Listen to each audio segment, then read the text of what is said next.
This is another device we found on the boat. A garrote cord for strangulation!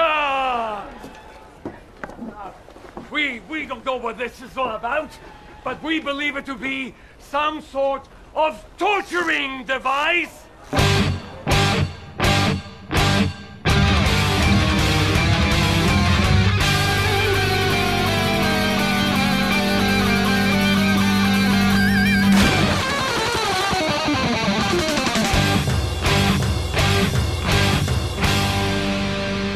Welcome to the Mad Max Minute presents Waterworld H2O minutes at a time. I'm Rick. And I'm Julia. And today we're talking about minutes 25 and 26, which begin with the Nord slipping out into the dark of night, and they end with Helen getting nowhere with the elders. We ended last episode with the bow of a ship slipping into view, and as we get into this clip, we see that it is the Nord on this rather small and, dare I say, unimpressive vessel. Yeah, reminds me of, and I'm pretty sure we've made this reference before, the whole TIE fighters out in space thing. Mm-hmm.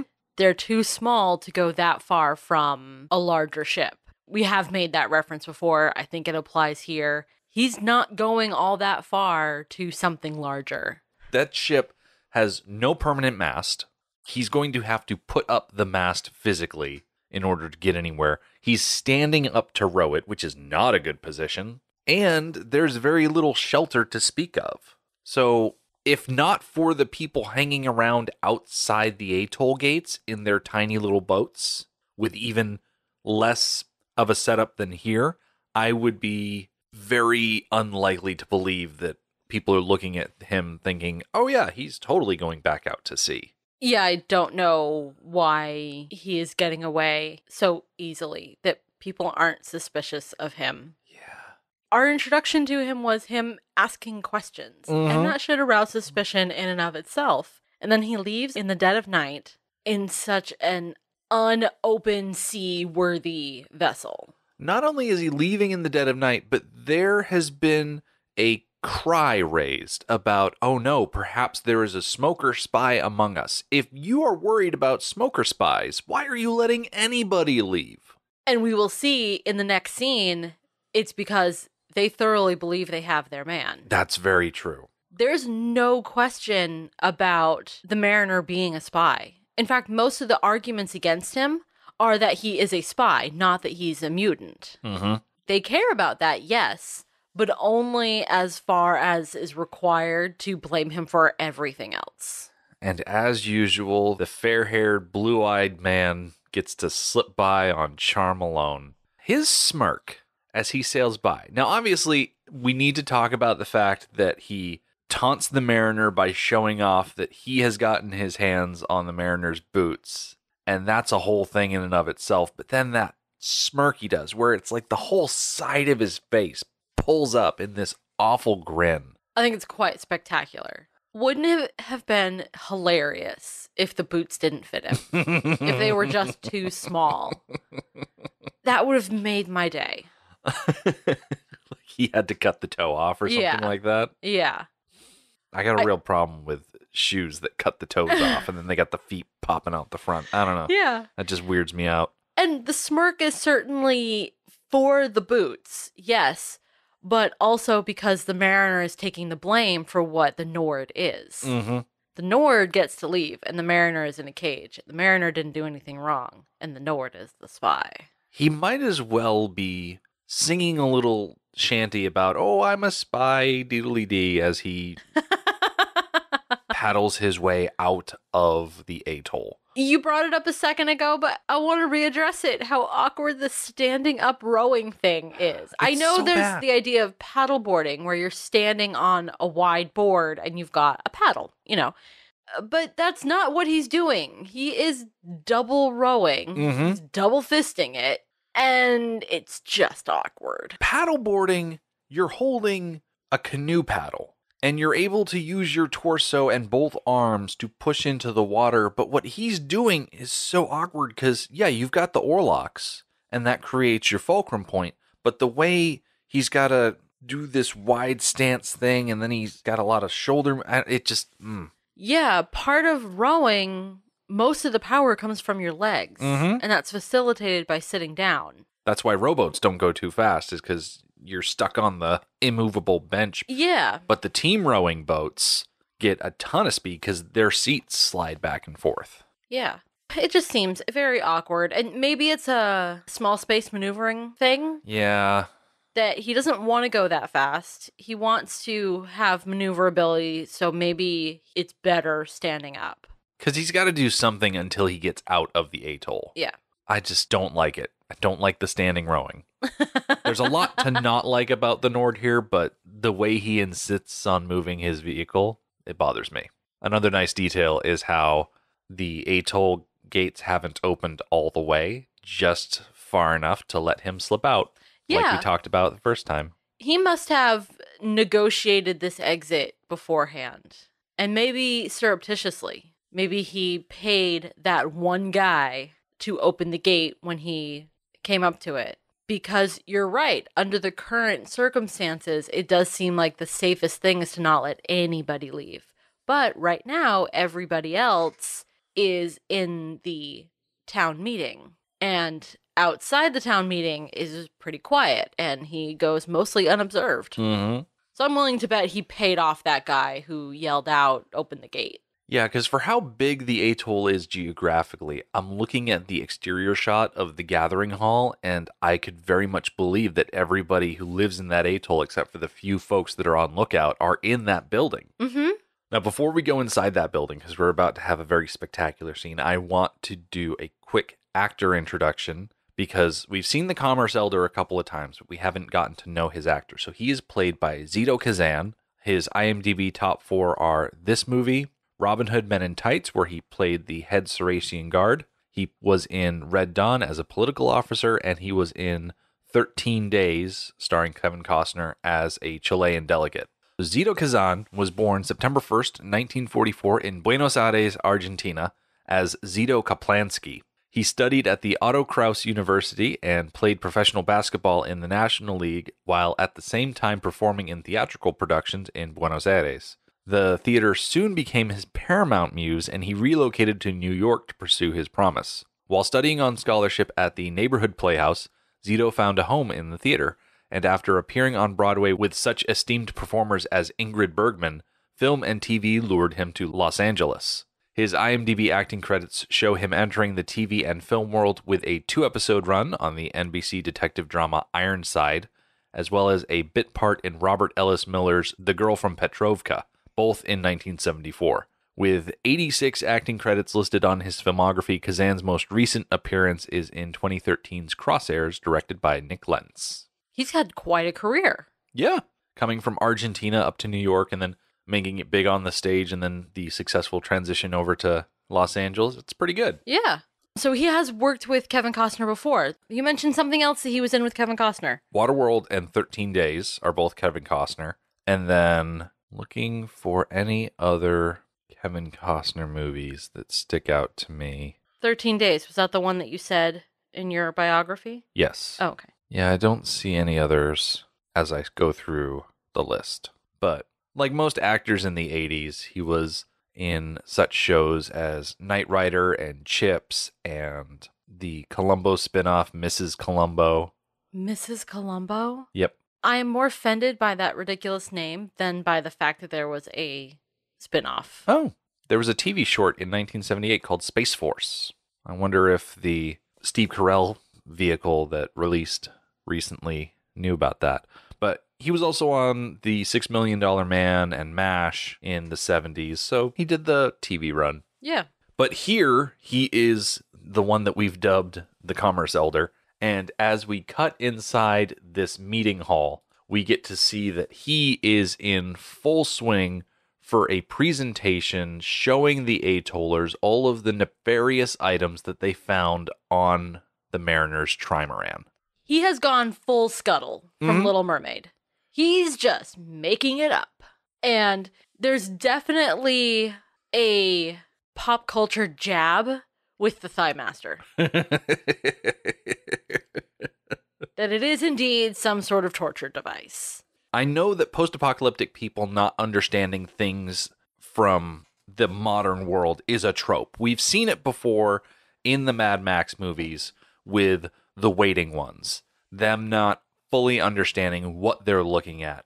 And despite it being a trope, it's probably one of my favorites of the genre. Granted, you can do it incorrectly when it's really obnoxious, like in the Mortal Engines movie, and they're like, oh no, these minions from Despicable Me are ancient American deities, and the main character's like, yeah, they developed screens, and then we think they've lost the ability to read. Like, that's just obnoxious. But here, it's fun, because it's theater. Yeah, he's almost like a lawyer making his case. Mm-hmm. So he is spinning things to work in his favor. Speaking of spinning things, the yo-yo, I did a little bit of research about history. I didn't do a ton of note copying, but I found it interesting that a Greek vase painting from 440 BC shows a boy playing with a yo-yo. And they estimate that the yo-yo was invented in 500 BC. Because the yo-yo is just a couple of the basic machines put together, right? Yeah, you get 2 discs on either side around an axle, and then a string is attached to the axle, and then that's it. It's a pulley. Yeah. So it's an insanely basic toy. And the fact that the Atollers couldn't figure out what it does or its purpose or that it was a toy for amusement is kind of dumb. Well, they're painting everything they find with the brush that the man who owns them is a spy. And so they're interpreting it as, okay, how would a spy use this device? And so obviously if you've got a tiny axle covered by 2 discs, of course it's going to be a garrote cord, because what else would a spy use it for?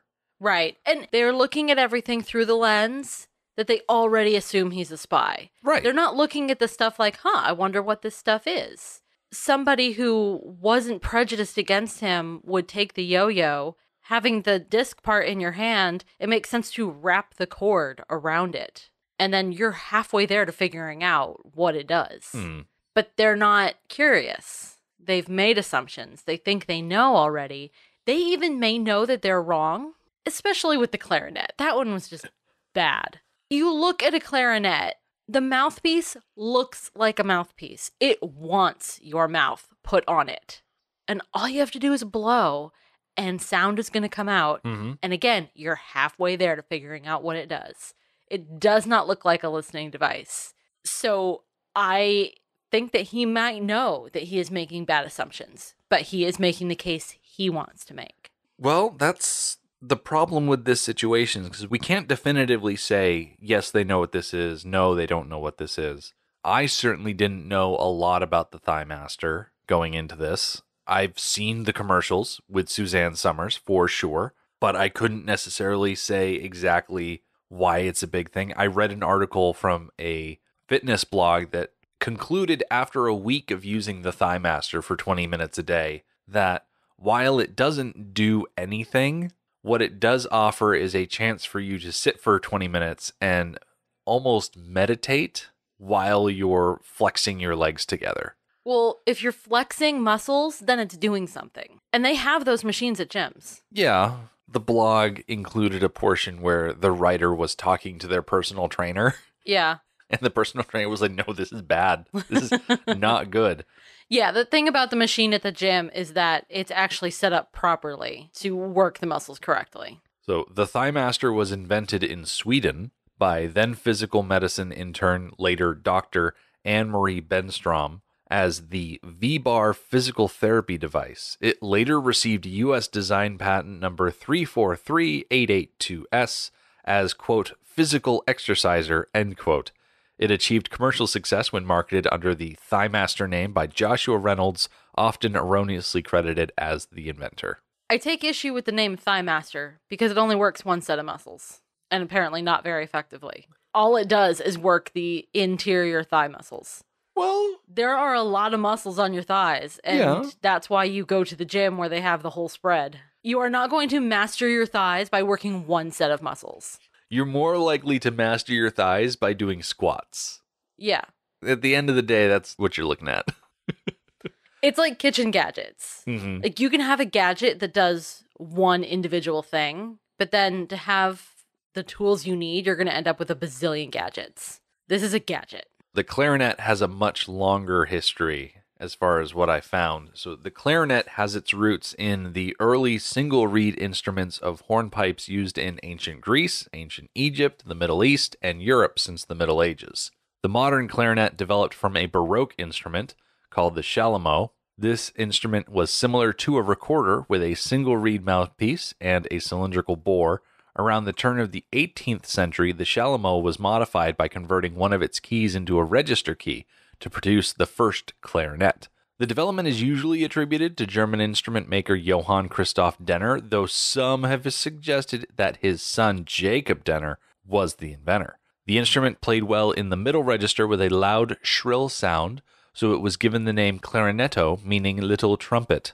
Original Denner clarinets had 2 keys and could play a chromatic scale, but various makers added more keys to get improved tuning, easier fingerings, and a slightly larger range. If the Atollers figured out that you put the one end in your mouth and blow, I forgot about the reed. The reed would be long gone. Mm-hmm. So, yeah, they could blow through it, but not really any sound is going to come out. It's just going to be a wind sound. It's not going to be a note or a tone. Looking at the Commerce Elder holding up the clarinet, it looks like it still has the mouthpiece on it. The reed, like you said, is long deteriorated, but we're not looking at a simple round opening Right. for sound to go into it. So you'd have to break off that mouthpiece if you wanted to use it as a listening device. And I'm a little surprised that the Commerce Elder didn't do that ahead of time just to make a better argument. Okay, well, first of all, it screws off. Oh, okay. There you go. The clarinet screws into like 3 or 4 pieces. I think it's 4 pieces. My sister and my mom played the clarinet. For the mariner to have found the clarinet as is, assuming he didn't find it in a box, in its case, and put it together himself, assuming that he found it like this, it had to have been in use when it was abandoned. Oh, going back to our assumption that he found all of this stuff at a ski resort, I feel bad for the kid whose parents forced them to bring their clarinet to the ski resort so that while they're on vacation, the kid has to keep practicing the clarinet. Oh, I assumed it was entertainment provided by a ski resort. I guess. I just would not want to patronize a ski resort whose idea of lodge entertainment is an orchestra? Full orchestra. Or a quintet of some kind. Like a woodwind quartet? Yeah. Would I prefer a string quartet? It also could have been an orchestra on tour. That's very true. Like if he swam across a bus full of orchestrated remains. That was a weird way to describe it. There are also performing arts centers in towns that have high elevations. That's true.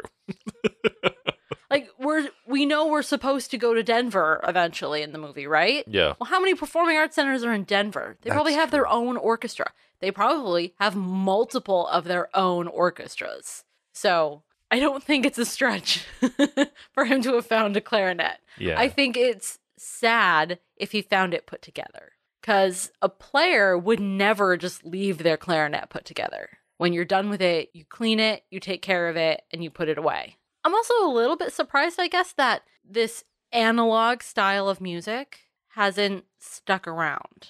Because cruise ships have plenty of instruments. Mm-hmm. They have a whole set of live bands that play. Multiples. So it's odd that musical instruments that don't need any mechanical features, they don't need fuel, haven't stuck around.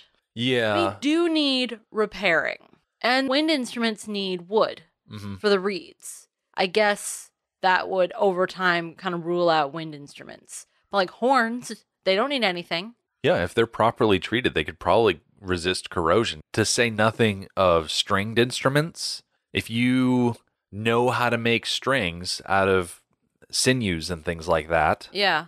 We saw an episode of Hannibal where they talked about how you can make cello strings out of catgut. And human gut. Mm-hmm.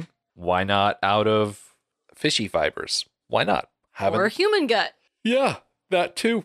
So your point as to why people have not continued with instruments is a mystery to me. I think we're actually going to answer that mystery next week. Okay.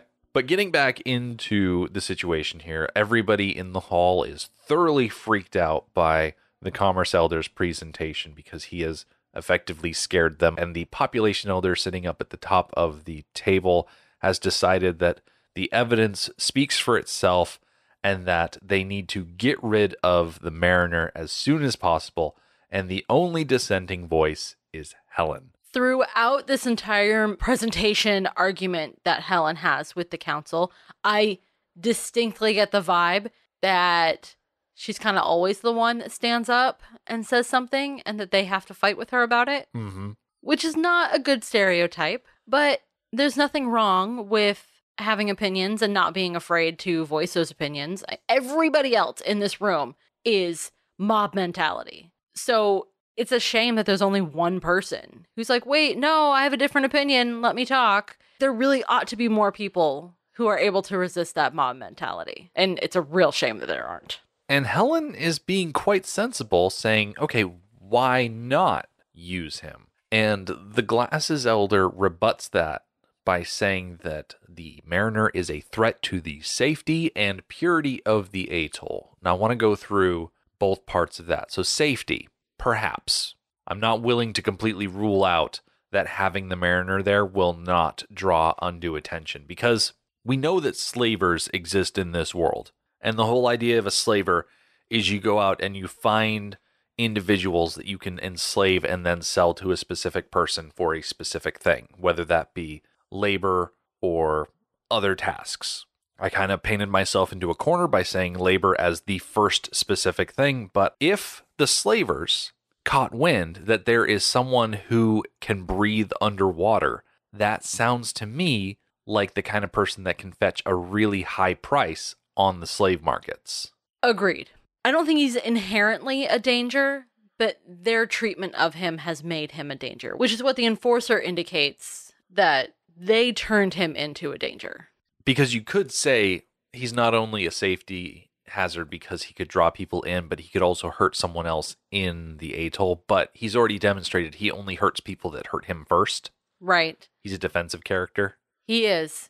And from their point of view, I suppose I need to give them the benefit of the doubt, play devil's advocate a little bit, throw some more metaphors in there for fun. From their point of view, they don't know science. They don't know biology. So they have a mutant in front of them. Well, what else is mutant about him? Could his behaviors, could his way of thinking be different? They don't know, and they are afraid of that. The one way that I can think of to prevent the mariner as a outsider mutant from A, hurting anybody else in the atoll or drawing undue attention to the atoll by his presence is letting him go. Exiling him from the atoll, telling him he can never come back to this specific atoll. Boom, he's out of your hair, you're done. Right, but that doesn't address their second concern. Which is purity. Which is, well, what I meant was that he is a spy. Oh. They can't let a spy go. But as far as the purity of their atoll, the best way to prevent that is, once again, exile him from the atoll. Don't have him breed with your women. Right. Like, you guys control the breeding. Yeah. So he already refused your offer. What else is there to worry about the purity about? And as Helen points out, he's in a cage. He's not going to impregnate any women in a cage. Mm-hmm. And even though he did kill one of the atollers, the enforcer already pointed out that was in self-defense. And so when the population elder turns to the enforcer and says, is he dangerous or not? I'm a little surprised that the enforcer says, I'd say he is now. Yeah, I was a little bit disappointed that he didn't continue to stand up for the mariner on that point. Yeah. Because he did so earlier without any hesitation. He didn't hem and haw about it. It was a matter of fact. He killed in self-defense. And now that self-defense is nowhere to be seen. I think the enforcer has been swayed by the Commerce Elder's presentation. And also, to his point that he is dangerous now, it doesn't really matter that it was in self-defense anymore. You have now made a angry captive of this man who has the ability to kill. Mm-hmm. It no longer matters that it was in self-defense. Now you have somebody on your hands that if you did let him go, would he come back for retribution? He can swim underwater indefinitely, we don't really know that yet, but you can exile him from the atoll. You can not open the gates for him, but we know that that won't make a difference. If he wanted to exact revenge, he could just swim under all by himself. One of the counter arguments that Helen raises against the Mariner being a spy is that he brought all of this dirt. She says the likes of which we haven't seen since Enola came. So there is a story there with Enola and dirt. Yeah. We're going to hear that later. Oh, we are? Yeah. Okay, good, because that was quite the little teaser there. And I really want to know more about Enola, how she came to be, and apparently she arrived with dirt. I think it's a good point. If you have a spy, why would the spy come with so much dirt that he would just willingly hand over and then try to leave without? Yeah, so perfect example is the actual spy. Just came in under the radar, nice and calm. He kept things quiet. He quietly asked questions. He didn't pay exorbitant prices for information. He came and went without anybody really noticing that there was anything amiss. So why on earth would the Mariner, if he was a spy, come in and just, boom, I'm here, everybody pay attention to me, and then try and leave just as quickly? It doesn't make any sense. Yeah. Because the Nord's behavior, that's how you spy. If you remember Lord of the Rings, The Fellowship of the Ring, Strider is in the Prancing Pony, or whatever that place was called, and he was keeping a low profile. He was sitting in the corner, he had his hood over his head, he was smoking a pipe, no one was really noticing him because he was keeping a low profile. If Strider had walked into there, opened up his coin purse, and started flashing around how much money he had, everybody would know that Strider was there. Yeah. If you're keeping a low profile, you don't come in like rich Uncle Moneybags from the Monopoly game. The Mariner's behavior was clearly one of, I have something super valuable, I want supplies, and I want to leave. Yeah. Like every other trader on Waterworld. Yeah. The only thing mysterious about his behavior was where he got all the dirt. And back when he was trading it, someone accused him of getting it by nefarious and murderous methods, and they weren't that bothered by it. Yeah. The whole, where did you get it? Got it from an atoll. Heard smokers hit the atoll. Yeah, that's why the people of the atoll didn't say where they got the dirt. It was swept under the rug. Yeah, nobody really cared. They were more interested in the dirt. Which is usually swept under a rug anyway. So that works. Helen brings up the idea that maybe this dirt came from dry land, and I love the groan that sweeps through this room, including from the pream, who leans his head back in his chair, almost rolls it, and he says, "Oh, don't start." And they're so tired of it already. Definitely paints a picture of life on this atoll for Helen and with Helen. Always going on about dry land this and dry land that. Ugh. I'm of two minds because I know as the viewer that she's right and that she should fight for these things. She should fight for dry land. She should fight for the Mariner. But on the other hand, I can't imagine being a resident and constantly hearing her speaking up in meetings about dry land and being annoyed by it. So I really can see both sides. As a first-time viewer, I can imagine it's much easier to be on the side of the atollers because everything we've seen so far is it's just water. We walk into a movie called Waterworld. The Universal logo floods completely and does not leave any island-looking formations on it. So as far as a first-time viewer is concerned, yeah, there is no dry land and she needs to shut up about it. But the observant viewer who has seen a movie or two before would obviously say, well, why would they bring it up if it's not going to be relevant to the plot later on? And as you said, anybody who's seen a movie, if the world is covered with water, then the point of the movie is to find some place that's not covered with water. Just like in Mad Max, if the world is all dried up, the point of the movie is to find water. If there is no fuel, then the point of the movie is to find fuel. So the banker pipes up. He's off on the side of the room, and he says that he came from the west, I can tell you. He can tell because the Mariner said 30 horizons west of here. Oh, right. Or east of here, or something like that. Okay. Whatever direction he said. Yeah, because Mariner told him he came from the west. Gave him that information. Okay, which many, many people heard. Yeah. He wasn't alone with the banker. I kind of assumed that it was something about the dirt. He could taste that, oh, this is Western dirt. Yeah, because all over the world, dirt is different. Mm-hmm. Crime shows all the time run an analysis on the dirt and can tell you exactly where the crime happened. Yeah. I'm not quite sure where the matriarch comes up with smokers come from there, from the West. So my thing about directions is that they are relative. Yeah. Especially East and West.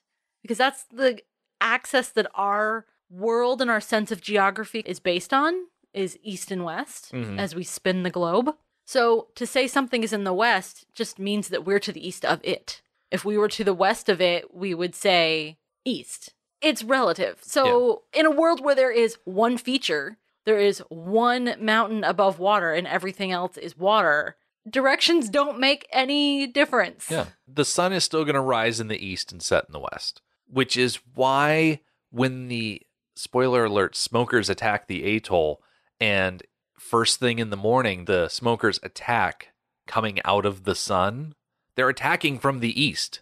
They're not coming from the west. So terms like out of the sun and into the sun make so much more sense in east and west. They really do. The Glasses Elder jumps off of what the matriarch says. Oh, but if he is a spy, this Ichthy man will give away our position, our weaknesses. Okay, so the phrase... What word did you say? The phrase Ichthy man. Yeah, what is that? I didn't even hear that when I was watching the minute. What the heck is that? Ichthy is a British prefix, a variant form of ichthyo, which I believe is Greek, denoting fish. Oh, okay.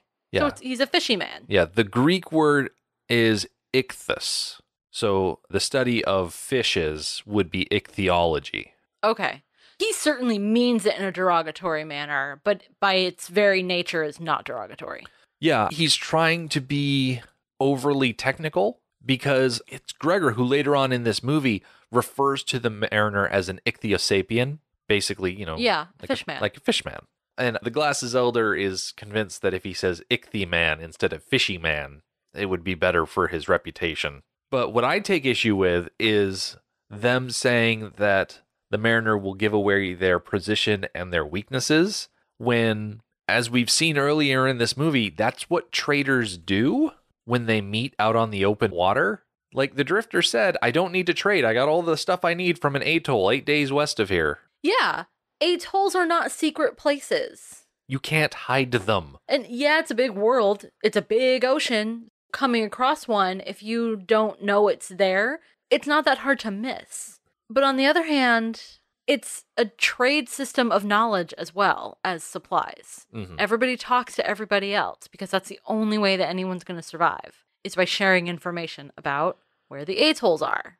It's not a secret. If they were really worried about keeping their position and weaknesses private, they would not let anybody inside those walls. Yeah. They would only do exterior trades. Helen is remaining adamant about, well, what if he isn't a spy? And the Cobber's Elder fires back that he is still a Muto. At the end of the day, that is what he is. That is all he will ever be. And that is what they need to focus on, more so than him being a spy. It's like a lawyer in a court case who's like, okay, this is my defense. Oh, wait, it's not working. I'm going to pivot and have a completely different defense. Mm-hmm. One defense is falling apart, so they just switch to the other. Helen has done a pretty good job of raising doubt. I don't think she's necessarily disproved that he's a smoker spy, but she's definitely stonewalled them and forced them to run around enough that they are definitely switching gears. Yeah. She's successfully made the case that he could have information, so let's not kill him so fast. Mm-hmm. Let's use him instead. But as a Muto, they want him dead. Right. On that note, we're going to wrap things up for today. We are going to come back next week to see the meeting continue to devolve into disorder as Helen refuses to back down and the elders begin to turn on her. And we also get to catch up with the Mariner. The Mad Max Minute podcast is a fan project by Rick and Julia Ingham. Waterworld was written by Peter Rader and David Toohey, directed by Kevin Reynolds, and presented by Universal Pictures. Mad Max Minute is produced and edited by Rick Ingham. Our opening music is Verdi's Dies Irae by Daniel Batista of danielbatista.com. Our home on the internet is madmaxminute.com. You can follow us on Twitter at MadMaxMinute. And like us on Facebook by searching Mad Max Minute and join our Facebook listener group, Mad Max Minute Beyond Microphone. If you'd like to support the podcast, visit patreon.com/MadMaxMin. Thank you for joining us for Waterworld episode 13. See you next time.